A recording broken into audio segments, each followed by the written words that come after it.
নরেন্দ্র মোদীকে স্পষ্ট ভাষায় বলতে চাই, পানি ছেড়ে যদি বাংলাদেশকে ডুবিয়ে মারতে চাও তাহলে গোটা বাংলাদেশ জুড়ে গাজওয়া হিন্দের দামাবাজি উঠবে, ঠিক কিনা মুসলমান?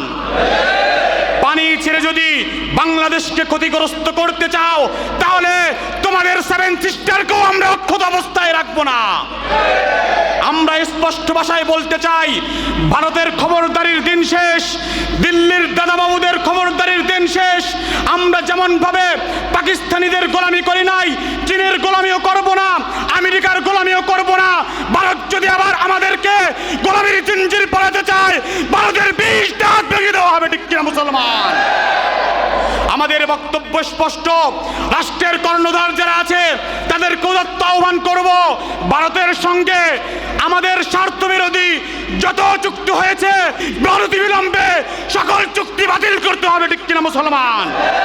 ভারতের সঙ্গে স্বামী স্ত্রীর সম্পর্কে 3 তালাক দিতে হবে, ঠিক কিনা মুসলমান? প্রতিবেশী রাষ্ট্র হিসাবে ভারতের সঙ্গে সুসম্পর্ক থাকুক, এটা আমরাও চাই। কিন্তু এই সম্পর্কের নামে যদি কেউ আমাদেরকে গোলামির শৃঙ্খল আবদ্ধ করতে চায় তাহলে তাদের গোলামির সেই শৃঙ্খল ভেঙে চুরমার করে দেওয়া হবে, ঠিক কিনা? কোকাকোলাকে আমরা যেভাবে বয়কট করেছি, ভারতের সকল পণ্যকে এর থেকেও ভয়ঙ্করভাবে আমরা বয়কট করব, ঠিক কিনা? ভারতের অর্থনীতির মুখ থুবড়ে পড়বে সে অবস্থা বাংলাদেশ করবে, ঠিক কিনা?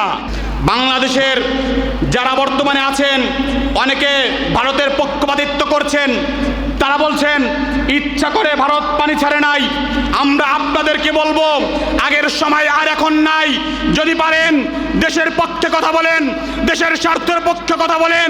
যদি না পারেন মুখের মধ্যে পায়খানার কুলুপ পেটে বসে থাকেন, ঠিক কিনা? রাষ্ট্রের কর্ণধার যারা আছেন তাদেরকে আমরা বলবো, বাঁধের পরে বাঁধ হোক, বাকি উন্নয়নটা পরে হোক, ঠিক কিনা? আমরা বলবো, বন্যার পানিতে যদি মানুষ মরে আপনাদের 7 সিস্টারকেও আমরা ধ্বংস করে দেব। বাংলাদেশকে যদি অস্থিতিশীল করতে চান আপনারাও শান্তির ঘুম ঘুমাতে পারবেন না, আমরা হারাম করে দেব। বাংলাদেশের উপর আপনারা পানি ছেড়েছেন, আপনারা তো আমাদেরকে বলতে পারতেন। আপনার 12 ঘন্টা আগে একটা নোটিশ দিতে পারতেন।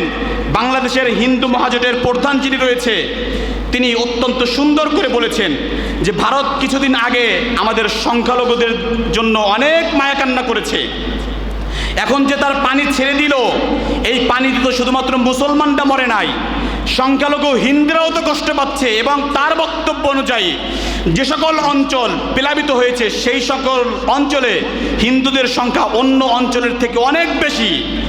অতএব কিছুদিন আগে যে হিন্দুদের ভালোবাসার কথা বললেন, সেই ভালোবাসা এখন আপনাদের কোথায় গেল বলেন? ভারত রাজনৈতিক এই বন্যা সৃষ্টি করে খুশির বিপরীতে তারা চিন্তায় পড়ে গিয়েছে বাংলাদেশের মানুষের দেশপ্রেম দেখে। আজকে কি দেশপ্রেম আমাদের বাংলার মানুষ দেখিয়েছে দেখেন। সিম কোম্পানির মালিক নেটওয়ার্ক ফ্রি করে দিয়েছে, যাদের জায়গা রয়েছে তারা জায়গা ফ্রি করে দিয়েছে, যাদের খাবার আছে খাবার দিচ্ছে। এলাকাবাসী বলতেছে খাবারের দরকার নাই, যে খাবার আছে সকলে আমরা মিলেমিশে ভাগ করে খাবো। ফুটবল খেলার সর্বশেষ কার্ড হচ্ছে লাল কার্ড, আর ভারতের সর্বশেষ কার্ড হচ্ছে পানি কার্ড। আর ভারত তোরা তোদের সর্বশেষ কার্ড প্রদর্শন করেছস, এরপরে কোন কার্ড আমাদেরকে দেখাবি সেই চিন্তায় বসে যা। সবশেষ কার্ড তো দেখিয়ে দিয়েছিস। আজকে থেকে একবার চিন্তা করেন আমরা কোন দেশে আছি, কি অবস্থার মধ্যে আছি।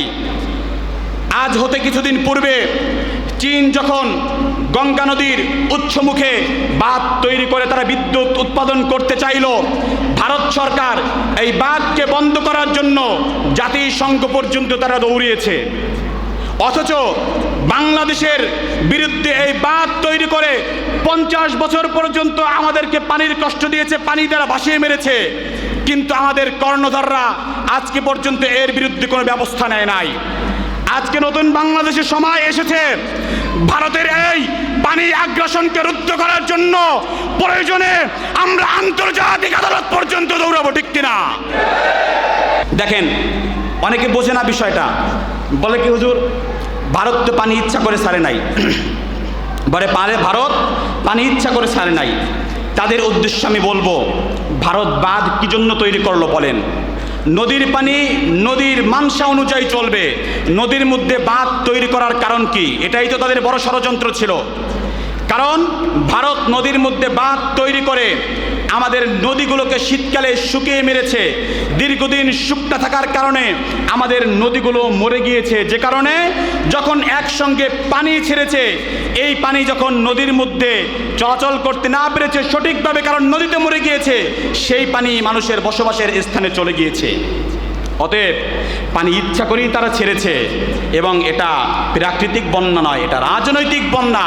বাংলাদেশের অনেক গণমাধ্যম এখনো রয়েছে, তার মধ্যে অন্যতম প্রথম আলো, তারা সেই আগের অভ্যাস এখনো ছাড়তে পারে নাই। তারা স্পষ্ট ভাষায় ভারত যে পানি ছেড়েছে, ভারতের নামটা পর্যন্ত নিতে পারছে না। বলবো, প্রথম আলো, বক্তব্য স্পষ্ট করো, তোমাদের অবস্থান পরিবর্তন করো, তা না হলে জাতি তোমাদেরকে চিরদিনের জন্য বয়কট করবে, ঠিক কিনা? অতএব ভারত, শেরেবাংলা একে ফজলুল হক তিনি বলেছিল, যদি তোমাদের কোনো কাজের কোনো বিষয়ে যদি ভারত সমালোচনা করে, তাহলে বুঝে রাখবা তোমরা তোমাদের সঠিক সিদ্ধান্তের উপরই আছো। আর ভারত যদি তোমাদের কোনো কাজের প্রশংসা করে, বুঝতে হবে ওই কাজ ভালো না, তোমাদের জন্য বড্ড খারাপ। একইভাবে মাওলানা আব্দুল হামিদ খান ভাসানী বলেছিল, ভারত আমাদের শত্রু, এই কথা যেই প্রজন্মই বুঝতে পারবে, ওই প্রজন্মই হচ্ছে জাতির শ্রেষ্ঠ সন্তান, ঠিক কিনা? বাংলাদেশের লাল সবুজ পতাকার দিকে আবার কোন শকুন যদি চোখ ফিরে তাকায়, শকুনের সেই চোখকে তাওহীদি জনতা উপড়ে ফেলবে, ঠিক কিনা মুসলমান? আল্লাহ তাআলা আমাদের সকলকে তৌফিক দান করুক। ওয়া আখিরু দাওয়ানা আনিল হামদুলিল্লাহি রাব্বিল আলামিন।